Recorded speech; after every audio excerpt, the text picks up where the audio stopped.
नमस्कार, स्वागत है आपका। आप देख रहे हैं इंडिया डेली। आपके साथ मैं हूं शिवम दत्त मेहता। चलिए बुलेटिन की शुरुआत करते हैं। सबसे पहले इस वक्त की सबसे बड़ी खबर का रुख कर लेते हैं। संभल सांसद जियाउर रहमान बर्क की मुश्किलें बढ़ी हैं। जियाउर रहमान बर्क के खिलाफ अरेस्ट वारंट जारी कर दिया गया है। 15 अन्य के खिलाफ भी गैर जमानती वारंट जारी किया गया है। इस वक्त की बड़ी खबर आपको बता दें, चंदौसी कोर्ट में सुनवाई चल रही है। उत्तर प्रदेश के संभल में शाही जामा मस्जिद हिंसा मामले में सपा सांसद जियाउर रहमान बर्क की मुश्किलें बढ़ गई हैं। चंदौसी कोर्ट ने जियाउर रहमान बर्क के खिलाफ अरेस्ट वारंट जारी किया है। इसके अलावा 15 अन्य आरोपियों पर भी गैर जमानती वारंट भी जारी किया गया है। तो संभल मामले पर अब राहत मिलती हुई नजर नहीं आ रही है। संभल सांसद जियाउर रहमान बर्क की जो मुश्किलें हैं वो लगातार बढ़ रही हैं। जियाउर रहमान बर्क के खिलाफ अरेस्ट वारंट जारी कर दिया गया है। 15 अन्य के खिलाफ भी गैर जमानती वारंट जारी किया गया है। नॉन बेलेबल वारंट जो है वो जारी किया गया है और चंदौसी कोर्ट में ये सुनवाई चल रही है। उत्तर प्रदेश के संभल में शाही जामा मस्जिद हिंसा मामले में सपा सांसद जियाउर रहमान बर्क की मुश्किलें बढ़ी हैं। आपने देखा था किस तरीके से वहां पर हिंसा हुई थी और हिंसा के चलते कई लोगों का नाम उसमें शामिल बताया जा रहा था। अब उसी मामले में आप देखिए जियाउर रहमान बर्क की मुश्किलें बढ़ी हैं। चंदौसी कोर्ट ने जियाउर रहमान बर्क के खिलाफ अरेस्ट वारंट जारी किया गया है, उनके द्वारा किया है, और इसके साथ साथ 15 अन्य आरोपियों के खिलाफ भी गैर जमानती वारंट जो है वो जारी किया गया है। तो कई यहाँ पर आप देख सकते हैं गैर जमानती वारंट जो है वो जारी किए गए हैं और अब ये मुश्किलें और बढ़ेंगी, ये कम नहीं होंगी, ये प्रतीत होता हुआ यहाँ पर नजर आ रहा है। तो जियाउर रहमान बर्क की जिस तरीके से मुश्किलें लगातार सवालों के घेरे में रहे, जियाउर रहमान बर्क और संभल का जो मामला था, संभल में जामा मस्जिद हिंसा में जो जिस तरीके से उत्पात मचाया गया, जहां पर पथराव हुआ था, कई लोग घायल भी हुए थे, जो कुछ भी वहां पर हुआ था उसको लेकर प्रशासन भी अलर्ट मोड पर था। और जियाउर रहमान बर्क के लिए अब ये मुश्किल घड़ी है जहां पर अरेस्ट वारंट जारी कर दिया गया है। 15 अन्य के खिलाफ भी गैर जमानती वारंट यहां पर जारी किया गया है। तो संभल सांसद जियाउर रहमान बर्क की मुश्किलें यहां पर बढ़ी हैं और अब अरेस्ट वारंट की खबर सामने आ रही है। तो आज की सबसे बड़ी खबर, यहां पर संभल हिंसा मामले में जियाउर रहमान बर्क की जो है मुश्किलें अब और बढ़ेंगी।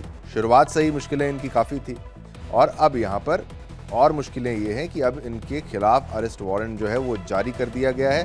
अब एक्शन क्या होता है आगे वो देखना है, क्योंकि 15 और भी जो है 15 अन्य, उनके खिलाफ भी गैर जमानती अरेस्ट वारंट जो है वो जारी कर दिया गया है। पूरा का पूरा संभल हिंसा मामला जहां पर देखा था किस तरीके से हिंसा हुई थी। अब इसी पर और जानकारी देने के लिए हमारे साथ अमिता मिश्रा जुड़ चुकी हैं। अमिता, विस्तार से जरा समझाइए, अब ये मुश्किलें किस तरीके से बढ़ गई और कहा जा रहा है अरेस्ट वारंट जारी किया गया, 15 अन्य के खिलाफ भी किया गया है। जी शिवम, जियाउर बर्क जब ये शाही मस्जिद का सर्वे होना था, उस समय हिंसा जो भड़की थी उसमें कई मौतें भी हुई थी।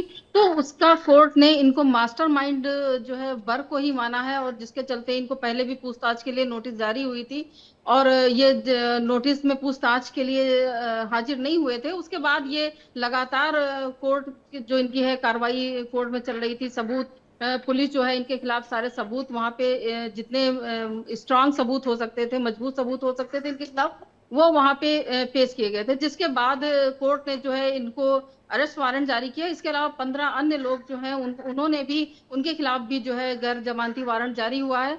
तो इस तरह से जियाउर रहमान बर्क की जो है मुश्किलें बढ़ती जा रही हैं लगातार। और जो संभल हिंसा है, उस हिंसा का जो मास्टरमाइंड है, जो साजिश करता है, वो जियाउर बर्क को ही माना गया है। तो इस तरह से इनकी अब कभी किसी भी समय इनकी अरेस्टिंग हो सकती है, जिस तरह से इनके खिलाफ अरेस्टिंग वारंट जारी हुआ है। जी शिवम। बिल्कुल। तो क्या खुद सरेंडर करेंगे या फिर वहां जाके इनको अरेस्ट किया जाएगा? क्या कुछ ऐसा कोई अपडेट यहां पर है कि... जी शिवम, अभी ऐसा कोई अपडेट नहीं है, हम्म। लेकिन मैं जो जानकारी मिल रही है, सूत्रों के हिसाब से जो जानकारी मिल रही है, उसमें ये कहा जा रहा है कि शायद जियाउर रहमान बर्क जो है वो स्वयं जाएंगे, अपना सरेंडर करने जाएंगे कि अरेस्टिंग की स्थिति ना आए। तो इस ऐसी स्थिति में जो सूत्र बता रहे हैं, जिस तरह से कहा जा रहा है, अभी इसकी कोई पुष्टि नहीं की गई है, लेकिन कहा जा रहा है कि ये सरेंडर कर सकते हैं।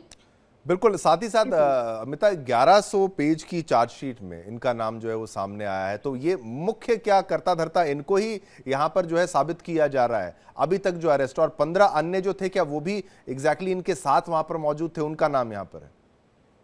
जी शिवम, जो 15 जो अन्य लोग हैं उनको भी पुलिस ने सीसीटीवी कैमरे के जरिए उनको चिन्हित किया था। वहां पे जो भी वीडियो जारी हुए थे, लोगों से पूछताछ के जरिए जिन लोगों के नाम सामने आए थे उन्हीं के खिलाफ कार्रवाई की गई है और उन्हीं को आरोपी बनाया गया था पुलिस द्वारा। जिस तरह से जो गोलीबारी वहां हुई, गोली में लोग जो कुछ मौतें भी हुई, उसको मास्टरमाइंड तो जियाउर रहमान बर्क को ही माना गया। हालांकि इनका कहना था उस समय ये संभल में मौजूद नहीं थे, लेकिन संभल में मौजूद ना रहने के बाद भी जो दिशा निर्देश थे, ये जहां भी थे वहां से लगातार फोन पर जो अन्य आरोपी हैं उनके संपर्क में थे और लगातार उनको इंस्ट्रक्शन दे रहे थे। उन्हीं के जो ये मोबाइल की कॉल डिटेल्स हैं और इनकी लोकेशन के आधार पर सारे आरोपियों को और इनको जो है पुलिस ने आरोपी बनाया है। और जो 15 अन्य लोग हैं वो चिन्हित किए गए लोग हैं जो उस समय घटना स्थल पर मौजूद थे या अमिता, ये वो लोग हैं अन्य जगह से जो लोगों को भ्रमित कर रहे थे और पुलिस के जो काम में, सरकार के काम में बाधा उत्पन्न कर रहे थे, पुलिस पर हमला करने का आरोप और तोड़फोड़,